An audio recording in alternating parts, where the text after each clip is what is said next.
నడిచాడు. ఈరోజు హానోకు గురించి మనం మాట్లాడుకున్నాం. హానోకు ఎలా జీవించాడండి?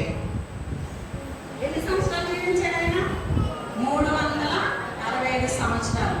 365 సంవత్సరాల్లో మరి 300 సంవత్సరాలు దేవునితోనే నడిచాడంట.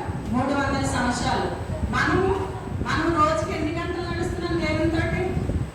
1 గంటన్నా మోకరించి ప్రార్థన చేసుకుంటున్నామా? మన జీవితంలో మనం సబ్మిట్ చేసుకోవాలి. ఏదో వచ్చి వినేసి వెళ్ళిపోవటం కాదు. కానీ మరి మన చివరి దినాల్లో ఉన్నాం కనుక మరి మన జీవితాన్ని, మన ఆత్మీయ జీవితాన్ని కాపాడుకోవాలంటే దేవునితో సహవాసం కలిగి మనం జీవించాలి. హానోకు మరి ఎలా జీవించాడంటే దేవునితో నడిచాడంట. దేవునితో నడిచాడంట. ఆయనకి ఎవరు వాక్యం చెప్పలేదు. ఆ రోజుల్లో ఎవరు చెప్పలేదు. ఎందుకంటే తన పితరుడైన ఆదాము ఏదైనా తోటలో దేవునితో నడిచాడు. దేవుని మాటలు వింటూ దేవునితో నడిచాడు. ఆ సాక్ష్యం హానోకు గారు విన్నారు. హానోకు గారు విని నా పితరుడైన ఆదాము గారు దేవునితో నడిచాడు, నేను కూడా అలాగే దేవునితో నడవాలని ఒక జ్ఞాన హృదయం కలిగి దేవునితో ఆయన నడిచాడు. ఆ రోజుల్లో చూస్తుంటే దేవుడు తొంగి లోకాన్ని చూసినప్పుడు లోకమంతా ఎలా ఉంది? చెడిపోయినదంట. ఎందుకు చేశాను ఈ ప్రజలను అనేసి దేవుడు సంతాపపడుతున్నాడంట. మరి దేవుడు మనం చూసినప్పుడు మనం ఎలా ఉంటున్నాము? మన జీవితాలు ఎలా ఉంటున్నాయి? దేవునికి సంతోషం ఇచ్చే జీవితాలుగా మనం ఉంటున్నామా? దేవునితో నడిచే అనుభవంలో మనం ఉంటున్నామా? ప్రతిరోజు వాక్యం చదువుకుని దేవుడు మనకి జీవాహారం ఇచ్చాడు. శరీరాహారం తిని శరీరాన్ని మనం ఎలా బలపరుచుకుంటున్నామో అలాగే ఆత్మీయ ఆహారం తింటూ ఆత్మను మనము దినదినము కూడా మనం బలపరుచుకునే వారంగా జీవించాలి. ఎన్నో సత్యవాక్యాలు వింటున్నాము. ఎన్నో, ఎందుకంటే చివరి దినాల్లో ఉన్నాం కనుక కొంతకాలానికి వాక్యం కరువైపోతుందంట. బైబిల్ మన దగ్గర దొరకవు. చదువుకోవాలన్నా కానీ బైబిల్ దొరకని టైంలోకి వచ్చేస్తున్నామంట. మరి అందుకని వాక్యాలు, విన్న వాక్యాలు మన హృదయాల్లో భద్రపరుచుకొని వాక్యానుసారంగా మన జీవితాలు కట్టుకుంటూ మరి వాక్యాన్ని ధ్యానించుకుంటూ మనం ఉన్నప్పుడు మన ఆత్మలు బలపరుస్తాయి. బైబిల్ దొరకపోయినా ఆ వాక్యం మన హృదయంలో ఉన్నదనుకోండి, దాన్ని ధ్యానించుకుంటూ మనం బ్రతికేస్తాము. అలాగే హానోకు గారు మరి ఆయనకి ఇలాగ మీటింగ్లు పెట్టి పెద్ద పెద్ద సేవకులు వచ్చి ఎవరు వాక్యాన్ని వివరించలేదు. కానీ తన పితరుడైన ఆదాము గారు దేవునితో సహవాసం చేశారు కనుక ఆ సాక్ష్యాన్ని, ఆదాము గారి సాక్ష్యాన్ని విని హానోకు గారు కూడా దేవునితో నడిచాడనమాట. దేవునితో 300 సంవత్సరాలు, 65 సంవత్సరాలు, 365 సంవత్సరాలు బ్రతికాడు ఆయన. 65 సంవత్సరాలు కూడా మరి సంసారం, బిడ్డలు, పిల్లలు అందరూ ఉన్నారు. అందరూ ఉంటూ ఒక ప్రక్కన కుటుంబాన్ని చూసుకుంటూ, ఒక ప్రక్కన బిడ్డను చూసుకుంటూ, భార్యను పోషించుకుంటూ, కుటుంబాన్ని పోషించుకుంటూ దేవునితో నడిచాడు. మరి మనం కూడా మన జీవితంలో దేవునితో నడిచే అనుభవాలు కావాలి. ఎలాగంటే మరి హానోకు జీవితంలో ఒక మరుగైన జీవితం జీవించాడంట. మరి తర్వాత హానోకు జీవితంలో మధురమైన జీవితాన్ని జీవించాడు. అలాగే మాదిరికరమైన జీవితం జీవించాడు. మరి ఒక ఉన్నతమైన స్థితిలో జీవించాలంటే మనం కూడా మాదిరికరమైన జీవితం, మరుగైన జీవితం జీవించాలన్నమాట. ఏప్రిల్ 11:5 ఒకసారి చూడండి. విశ్వాసమును బట్టి హానోకు మరణము చూడకున్నట్లు దేవుడు కొనుకోబడింది. మరి దేవునితో నడుస్తూ మనం వెళ్ళిపోయాడంట దేవునితో. మరి మరణము చూడకుండా మనము మీకు సన్నిధి అంటే ఏంటి? ఈ సన్నిధి అంటే ఏంటి? దేవుడు ఉండే స్థలం. ఈ స్థలంలో మరి మనం ఉన్నప్పుడు లోకంలో మనం కలిసిపోకుండా దేవుని సన్నిధిలోకి వచ్చి దేవుడిచ్చే వాక్యాన్ని మనం వింటూ ఒక ప్రత్యేకమైన స్థితిలో ఉండాలని దేవుడు కోరుకుంటున్నాడు.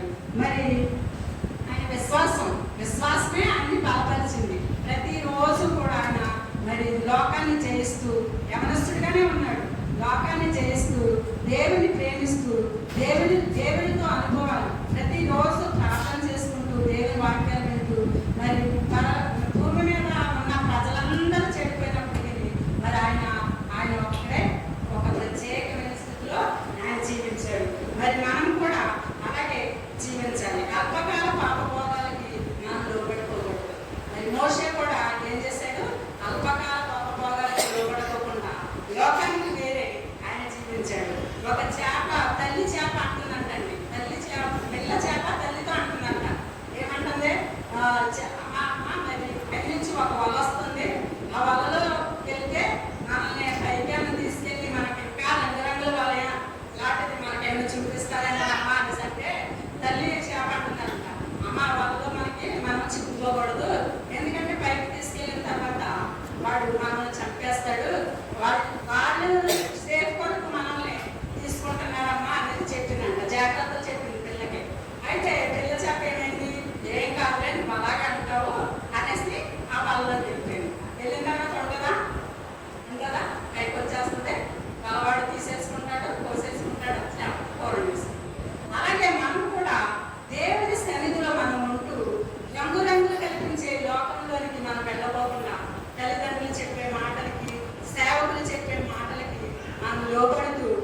ఎలాగైనా ఈ లోకంలోనికి లాగేయాలి, నా బిడ్డగా చేసుకోవాలని దేవుడు ఒక ప్రక్కన ఆలోచిస్తుంటే సాతాను కూడా ఒక ప్రక్కన ఆలోచిస్తాడు.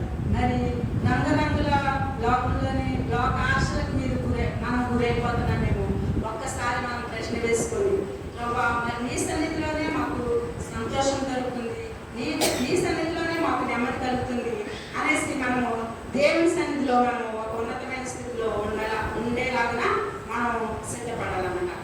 అలాగే గలతీ 5:19 చూడండి. గలతీ 5:19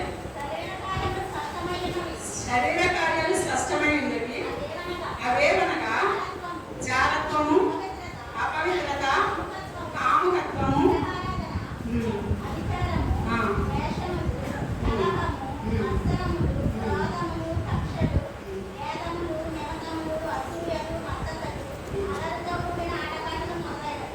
ఇవన్నీ కూడా మన జీవితంలో నుంచి తీసివేసుకొని మరి మానవు గారు ఇవన్నీ కూడా తన హృదయంలో పెట్టుకోలేదు. ఎందుకంటే మానవులుగా ఉన్నప్పుడు ఇవన్నీ కూడా మన హృదయంలో ఉంటాయి, మన మనసులో ఉంటాయి. కక్షలు ఉంటాయి, విమతలు ఉంటాయి, భేదములు ఉంటాయి, మరి అబద్ధకులు నాటకాలు ఉంటాయి. ఇవన్నీ కూడా ఆయన హృదయంలో లేవు. కానీ అవన్నీ తీసేసుకొని మరి ప్రేమ స్వభావం, మరి ఇవన్నీ అసూయ, ఇవన్నీ తీసేసుకొని ఏం గ్రహించుకున్నాడంటే ఆయన కింద ఆత్మబలం లేదనగా ప్రేమ, సంతోషము, సమాధానము, దీర్ఘశాంతము, దయాళత్వం, ఇవన్నీ కూడా ఆయన అమర్చుకొని దేవునితో సహవాసం చేశారు. మరి అలాగే మనం కూడా ఈ రంగురంగులు చూపించే ఈ లోక ఆశలకు మనం గురికాకోకుండా వాటిని విడిచిపెట్టి దేవునిలో మరి ప్రేమ, సంతోషము, సమాధానము, దీర్ఘశాంతము అవన్నీ అమర్చుకొని మనం దేవుని సన్నిధిలో మరి మానవుకు ఎలాగైతే జీవిస్తూ మధురమైన జీవితం జీవించాడో, మధురం అంటే ఇష్టడుగా, దేవునికి ఇష్టడుగా ఉండటం. మధురం అంటే ఒక స్వీట్, తీయగా మనలో ఉన్న చేదైన అనుభవాలను తీసేసుకొని మరి దేవునికి మధురముగా మార్చబడుతూ మరి దేవునికి ఇష్టలుగా, దేవునితో సహవాసం చేసే వారంగా మరి జీవించాలి. అలాగే మరి మోషే గారు కూడా అల్పకాల పాపభోగాలకి లోనవ్వలేదు. కానీ వాటన్నిటిని విడిచిపెట్టి దేవుని బిడ్డలతో, దేవునితో శ్రమ అనుభవించుటే నాకు ఆయన. ఎప్పుడైతే మనం దేవుని సన్నిధిలో ఉంటామో, దేవునితో ఏక మనసు ఏకాత్మ కలిగి ఉంటామో, శోధకుడు కూడా వచ్చి మనం శోధిస్తాడు. ఆ శోధనలకు మనం ఎంత మాత్రం కుంగిపోకుండా, మరి శోధనలకు మనం నలిగిపోకుండా, మరి శాతాన్ని జయించాలంటే వాటన్నిటినీ ఎదుర్కొంటూ మరి వాటన్నిటిని విడిచిపెట్టి దేవుని సన్నిధిలో ఇంకా మనము బలంగా వాడుకోవాలన్నమాట. అలాగే మరి హానోకు గారు దేవునితో ఎలాగైతే నడిచారో మనం కూడా దేవుని సన్నిధిలో నడవాలి. అలాగే ఒక గొమ్మలపురిని చూసుకుంటే, గొమ్మలపురి జీవితం ఎలా ఉంటుందంటే, ఫస్ట్ ఎవరైనా ప్రేమిస్తారమ్మా, మా గొమ్మలపురికి వచ్చింది బాగున్నది అనేసి ఇలా పట్టుకుని దాన్ని ప్రేమిస్తారా? ప్రేమించారు. అయితే అది ఏంటంటే పసర పురుగులు తింటారు దాని జీవులు. అలాగే మరి అది ఒక గూడు కట్టుకొని కొన్ని రోజులు పరిపక్వమైన తర్వాత అది కొన్ని రోజులకి ఎలా మారుతుంది? సీతాకోక సిలుకగా మారుతుంది. అలాగే మన జీవితాలు కూడా మరి కొమ్మల పురుగు లాంటి జీవితం, అంటే పాపపు జీవితం జీవిస్తున్నప్పుడు కొమ్మల పురుగు లాంటి జీవితాలే మనకి. లోకాశలను తింటూ, లోకంలో సంతోషపడుతూ, లోకంలో జీవిస్తూ మనం ఉన్నప్పుడు గొమ్మల పురుగు లాంటి జీవితమే మనం జీవిస్తున్నాము. అదే ఆ గొమ్మల పురుగు పరిపక్వమై మరి సీతాకోక సిలుకలాగా ఎలాగైతే మారినప్పుడు ఏం చేస్తుంది? తన ఆహారం మారుతుంది. ఏంటంటే అది పూలలోని, పుష్పంలోని దేని మకరంగాన్ని స్వీకరిస్తుంది. అలాగే తన జీవితం కూడా మారిపోతుంది, రంగురంగులుగా చక్కగా అందరికీ ఆకర్షణీయంగా ఉంటుంది. అలాగే మన జీవితాలు కూడా పాపంతో, శాపంతో ఉన్నప్పుడు మనల్ని ఎవ్వరూ ప్రేమించరు. కానీ దేవుని సన్నిధిలోకి వచ్చి మారు మనసులో రక్షణ పొందుకోండి.